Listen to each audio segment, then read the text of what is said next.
Good morning, and welcome back. Now, if you are new to the channel, welcome to the channel.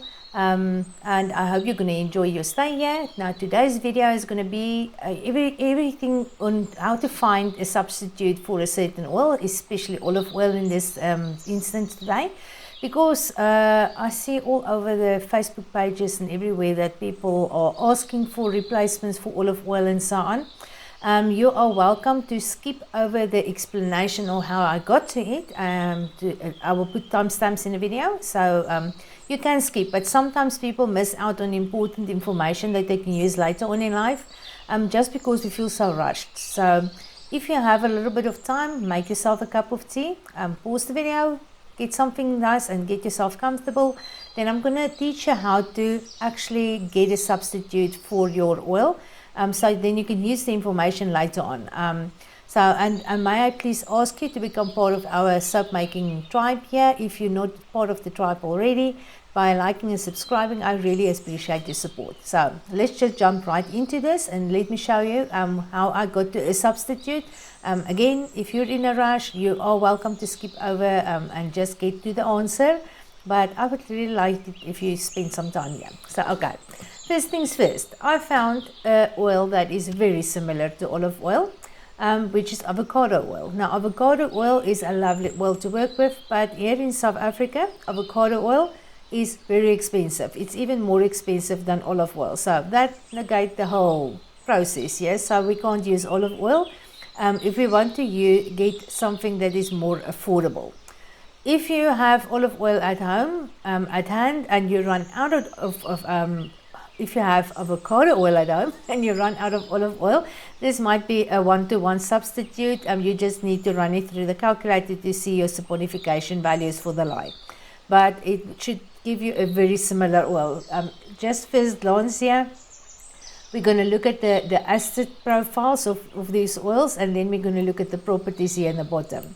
Now, for olive oil, avocado oil, they are very, very close to one another. Most of them is about 5% within each other, or even exactly the same here. Properties as well, the properties are very, very similar.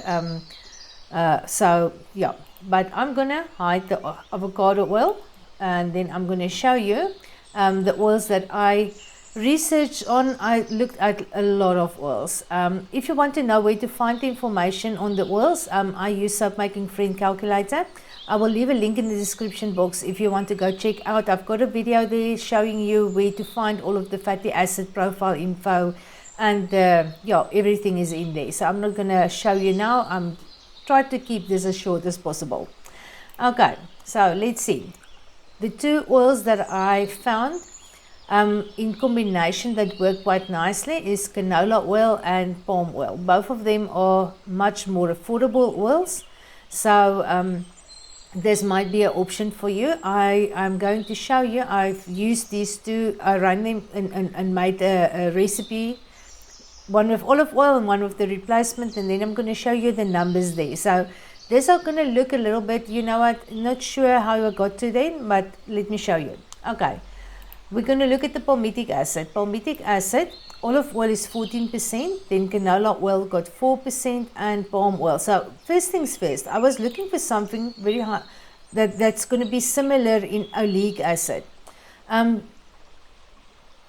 These two, canola oil and olive oil, are very similar in oleic acid. But if you look down here, the linoleic and the linoleic acids, canola oil are quite high in both of them. Now, the problem with your linoleic and linolenic acids, if you use them in large amounts, then your soap are prone to develop dreaded orange spots. I will leave a link to a dreaded orange spots video if you don't know what it is. It's basically the free fatty acids in your superfat that can go rancid. So we try to keep them below 15% in any recipe formulation, just to reduce the chances for DOS there. So, okay, so you can see here, canola oil are quite high in both of them. So we need something to just tame it down a little bit. So the palm oil is going to help here. It's got 0 linoleic acid, and it's got half of the linoleic acid than canola oil here. So this is going to help us to just get those guys, the numbers together there. if we look at the properties, bubbly, all three of them very low. The cleansing are very low. Conditioning, if we look at the conditioning here, then you will see that olive oil's got 82%. Canola, again, very close to that one, 91%. But we need the palm oil to get the linoleic and linolenic acid in line here. So this one is not really low, 49. Conditioning is, but it's lower than the other two. Then again, hardness, olive oil 17, canola oil is much lower, is 6, but the palm oil is going to counter that with a very high hardness and longevity and the creaminess as well. These three are very close to one another. Okay, so let me show you if we put the two of them together. I'm just going to hide this column here. Now we got... What I did is I took 50-50 palm and canola, because it's much easier if you have a recipe that's got 40% olive oil in it, then 20% palm, 20% canola oil is going to split them in half. We can get closer to olive oil numbers. I think if I made the canola 40% and the palm 60%, but then it's difficult math is not my thing, so I don't want to struggle and try to figure out how much of this must I put in there. I just want to split it in half, and it's much easier. So I work with 50 canola and 50% palm, and I must say, I'm going to show you now, I've done 2 recipes with them as just a part of the recipe, and then you will see it's actually quite nice that it comes to the olive oil part here. So okay, if we add the two of them together, I'm just going to hide these two here in between as well. Let's just get the mix there. I'm trying to get this on screen as uncluttered as possible. It's hard sometimes. Okay, so let's look at the palmitic acid. The blend of the palm and the canola is going to be 24, where the olive oil is going to be 14. So there's a little bit of a difference there, but both of them do have palmitic acid, and 10% difference is a bit, but it's not that much.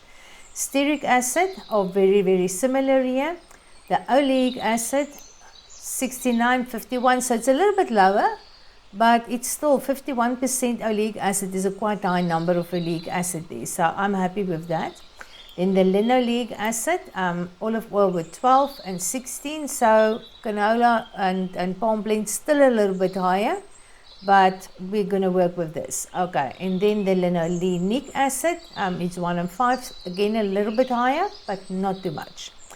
Let's look at the properties here. If we look at the bubbly, 0 and 1, close to another, 0 and 1 in cleansing. Then the conditioning, 82 and 71. Again, 10% difference there, but both of them are high in conditioning. Then the hardness, again 1728, so it does not look too bad here. Now the thing here is, if you want to make a Castella soap, 100% olive oil soap, then I would say stay with olive oil. Because if you're going to do a 50% canola, 50% palm oil, it's not going to feel the same. There are a few other differences as well in the other fatty acids. So you are not going to get a Castella soap. Castella soap is in any way, it's olive oil soap. So you can't make Castella soap with anything else than olive. So, but yeah, this might anyway be an interesting soap to make if you want to do a canola and palm and see how it's going to, especially if you are used to Castella soap. You can maybe do experiment and see how they're going to compare to one another. So maybe it's not the bad soap. Okay, let's just go over and I'm going to show you in a recipe formulation how these two actually came out. So I'm going to hide this. Okay, let me just hide these two as well. Okay, what I've done here was I formulated 2 recipes. The one with 40% olive oil, 30% coconut oil and 30% tallow. Then I replaced this one, the same one, with 20% canola and 20 palm. So it's this 40% here that I actually just split in half, and it made it 20-20. Again, 30% coconut, and then again 30% tallow here. So it was just the olive oil that I replaced half with canola and palm.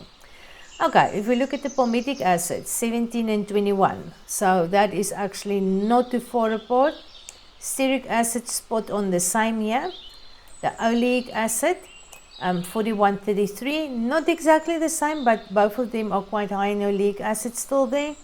The linoleic acid, 7 and 8, very close to one another, and then 0 and 2. So if you use this blend as part of a recipe, then you're going to get to a very similar result as well.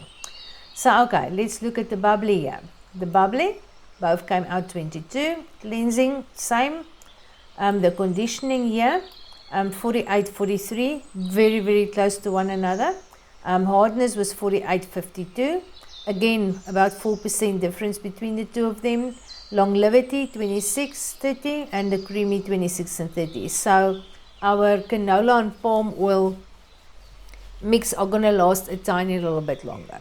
So I would say if you want to try to reduce your costs, then canola and palm 50% in place of the olive oil might help you to just get your costs together, still have a soap that feels the same. So I'm going to make these soaps, I'm going to cure them for a while, and then I'm going to come back to you with another video, and then I will tell you what my results is, what I actually can feel, because that's at the end of the day the main thing. We want it to feel nice. Okay, so if you made it all the way to here, thank you very much for your time and so on, and I hope that you're going to enjoy your soap making journey further. So you must stay you must keep well, stay safe, and let the trace be with you. And I will see you guys again in the next video.